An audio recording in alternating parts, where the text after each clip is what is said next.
Ela chegou àquela casa com as mãos vazias e o coração cheio de esperança.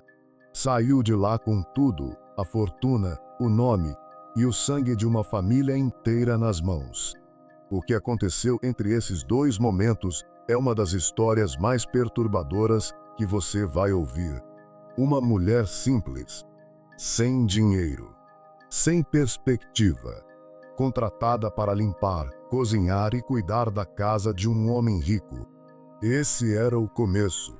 Parecia uma história comum, como tantas outras que acontecem todos os dias. Mas não era, porque aos poucos essa mulher foi mudando de papel dentro daquela família. Primeiro era funcionária, depois companheira e por fim, esposa. O homem que a tirou da pobreza abriu as portas da sua vida, do seu lar e do seu coração para ela. Ela ganhou roupas caras, viagens para outros países, festas, jantares, uma vida que jamais imaginou ter.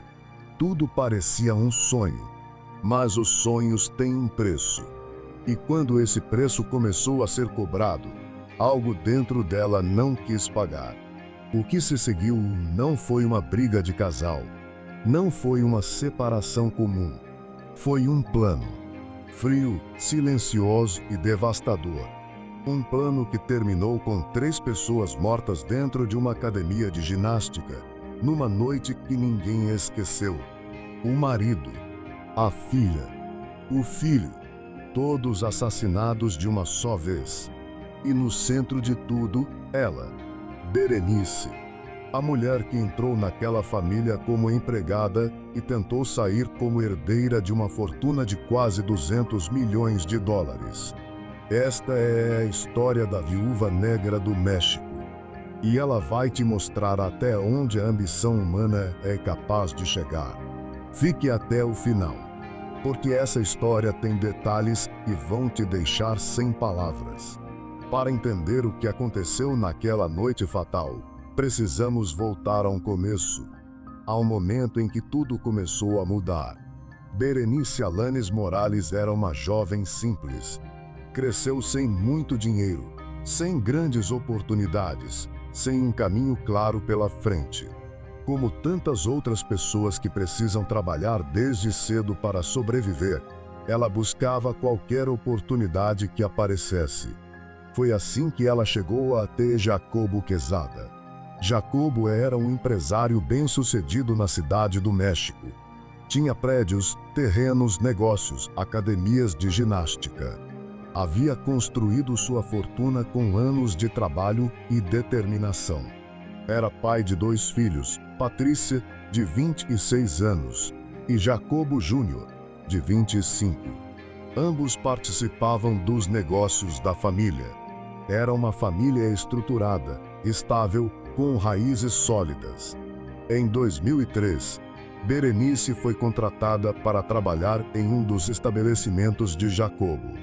Com o tempo, passou a trabalhar como empregada doméstica na casa dele. A convivência diária foi criando uma proximidade que foi além do trabalho. Jacobo se apaixonou. Ele se divorciou da mãe de seus filhos e assumiu um relacionamento com Berenice. Para muitos, foi uma surpresa. Para os filhos dele, especialmente para Patrícia, foi um sinal de alerta.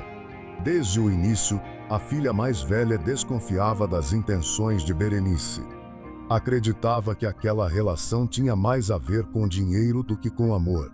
Mas Jacobo não quis ouvir. Ele a integrou à família, a apresentou para todos, e a vida de Berenice se transformou completamente. As roupas simples deram lugar às grifes. As viagens modestas deram lugar a destinos internacionais. O apartamento pequeno deu lugar a uma vida de conforto e abundância. De empregada à esposa de um homem rico, a transformação foi rápida e assustadoramente completa. Mas por trás daquela vida bonita, algo escuro estava crescendo em silêncio. Por um tempo, tudo pareceu funcionar. A vida seguia. Negócios continuavam. A família se adaptava. mesmo que com dificuldades. Mas a paz dentro daquela casa era frágil. E não demorou muito para que as primeiras rachaduras começassem a aparecer. A primeira descoberta foi devastadora. Jacobo soube que sua esposa estava tendo um caso com o próprio filho dele, Jacobo Júnior, o rapaz que ele criou, amou e confiou.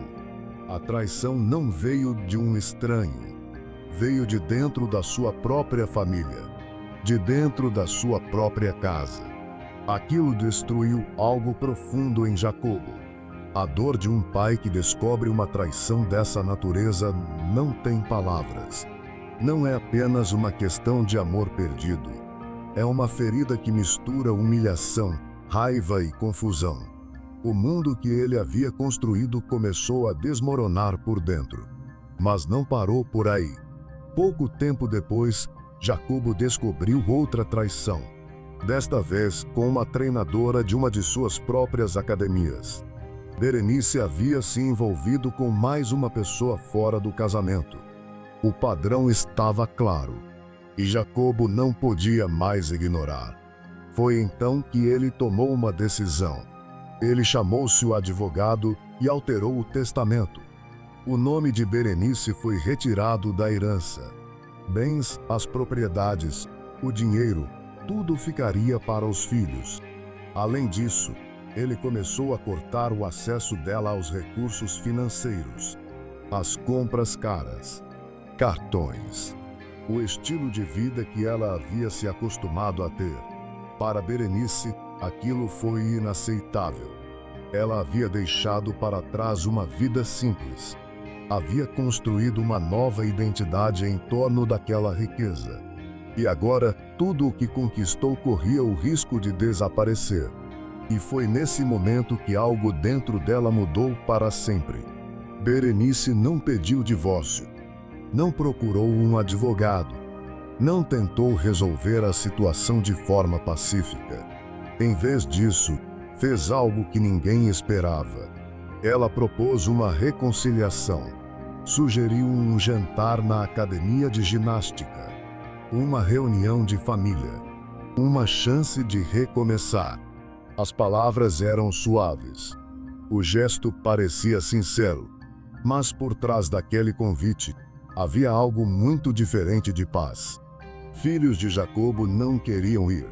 Patrícia desconfiava. Jacobo Júnior hesitou. Mas o pai insistiu. Ele ainda acreditava que era possível restaurar a harmonia familiar. E então, na noite do dia 5 de abril de 2019, os três foram. Aquela seria a última vez que estariam juntos. Dentro da academia, Berenice agiu com calma e precisão. Primeiro, convenceu o único segurança do local a deixar a entrada e subir para outro andar. Depois, ficou ao telefone, no viva voz, enquanto a entrada ficava completamente desprotegida. As câmeras de segurança já haviam sido adulteradas. Ninguém gravaria o que estava prestes a acontecer. Momentos depois, um homem armado entrou. Tiros foram rápidos. Jacobo, Patrícia e Jacobo Júnior não tiveram chance. 3 vidas apagadas em questão de segundos. O atirador desapareceu. E Berenice permaneceu no local, aparentemente em choque. Quando a polícia chegou, quase 1 hora depois, ela ainda estava lá. Foi presa imediatamente. As inconsistências na sua versão dos fatos eram evidentes. Seu comportamento levantou suspeitas desde o primeiro momento. As autoridades a identificaram como a mentora do triplo homicídio e a transferiram para o presídio feminino de Santa Marta. Parecia que a justiça havia chegado rápido. Mas o que veio a seguir mostrou que nem sempre a verdade é suficiente para manter alguém atrás das grades.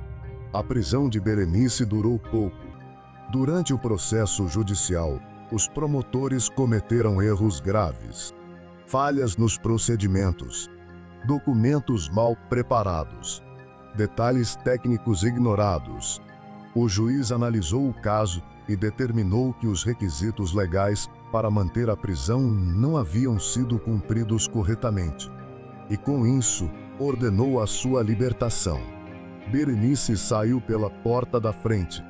Do lado de fora, a esperavam carros de luxo pertencentes ao marido assassinado. Ela os pegou e desapareceu.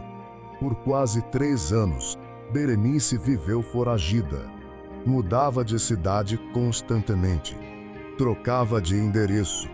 Fugia antes que as autoridades pudessem chegar. Houve relatos de que ela teria sido alertada sobre operações policiais planejadas, o que lhe permitia escapar sempre no último momento. A família das vítimas ofereceu recompensa por informações. Mandados foram emitidos, mas ela continuava livre. Enquanto isso, ela tentou reivindicar a herança de Jacobo. Alegou ser a única herdeira legítima. Afirmou que, como os filhos haviam morrido, tudo pertencia a ela. A mulher que, segundo as investigações, havia mandado matar o marido e os enteados, agora tentava ficar com o dinheiro deles pela justiça. Só em julho de 2022, Berenice foi finalmente capturada. Estava hospedada em um hotel de luxo em Acapulco, 3 anos depois do crime, longe de qualquer arrependimento visível. Se condenada, pode pegar até 105 anos de prisão. Mas 3 pessoas já não voltam mais. Esta história nos deixa uma reflexão importante. Não basta encontrar o culpado. É preciso que o sistema funcione. Porque quando ele falha, quem paga o preço são as vítimas. Sempre. Se este vídeo te tocou, inscreva-se no canal e deixe seu comentário abaixo. Sua presença aqui faz toda a diferença. Até o próximo caso.